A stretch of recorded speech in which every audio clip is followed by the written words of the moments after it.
ತಿಪಟೂರಿನಲ್ಲಿ ವ್ಯಾಪಾರಿಗಳು ಹಾಗೂ ರೈತರು ಸಹಕಾರಿ ಸಂಘದಲ್ಲಿ ಸಾಲ ಪಡೆದು ಸರಿಯಾದ ಸಮಯಕ್ಕೆ ಮರುಪಾವತಿ ಮಾಡಿ ಎಂದು ಶ್ರೀ ಗುರು ಪರದೇಶಿ ಕೇಂದ್ರ ಅವರು ತಿಳಿಸಿದರು. ತಿಪಟೂರು ನಗರದಲ್ಲಿ ಶ್ರೀ ಗುರು ಪರದೇಶಿ ಕೇಂದ್ರ ಸೌಂದರ್ಯ ಪತ್ತಿನ ಸಹಕಾರ ಸಂಘವನ್ನು ಉದ್ಘಾಟನೆಗೊಳಿಸಿ ಮಾತನಾಡಿದ ಶ್ರೀಗಳು, ವ್ಯಾಪಾರಿಗಳು ಮತ್ತು ರೈತರ ಹಿತದೃಷ್ಟಿಯಿಂದ ಸಹಕಾರ ಸಂಘವನ್ನು ತೆರೆದಿದ್ದು, ಸಾಲ ಪಡೆದ ಸದಸ್ಯರು ಸರಿಯಾದ ಸಮಯಕ್ಕೆ ಮರುಪಾವತಿ ಮಾಡಿದರೆ ಮುಂದಿನ ಕಷ್ಟ ಸುಖಗಳಿಗೆ ನಿಮಗೆ ಹೆಚ್ಚು ಸಾಲ ಸಿಗುತ್ತದೆ.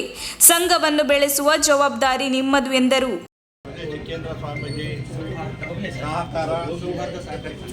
ಸಹಕಾರ ಸಂಘವನ್ನು ಇವತ್ತಿನ ದಿವಸ ಪ್ರಾರಂಭ ಮಾಡ್ತಾ ಇರ್ತಕ್ಕಂಥದ್ದು ನಮಗೆಲ್ಲರಿಗೂ ಗೊತ್ತಿರ್ತಕ್ಕಂಥ ವಿಚಾರ.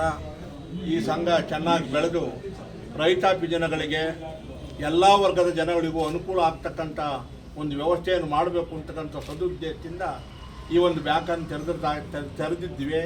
ನೀವೆಲ್ಲರೂ ಅದಕ್ಕೆ ಸಹಕರಿಸಿ ಷೇರುದಾರರಾಗಿ ಅದರಿಂದ ಉಪಯೋಗವನ್ನು ಪಡ್ಕೊಂಡು ಬ್ಯಾಂಕನ್ನು ಚೆನ್ನಾಗಿ ಬೆಳೆಸಿ ನೀವು ಉದ್ಧಾರ ಮಾಡ್ತಕ್ಕಂಥದ್ದು ಆಗಬೇಕು ಅಂತ ಆಶಯ ವ್ಯಕ್ತಪಡಿಸ್ತೀನಿ.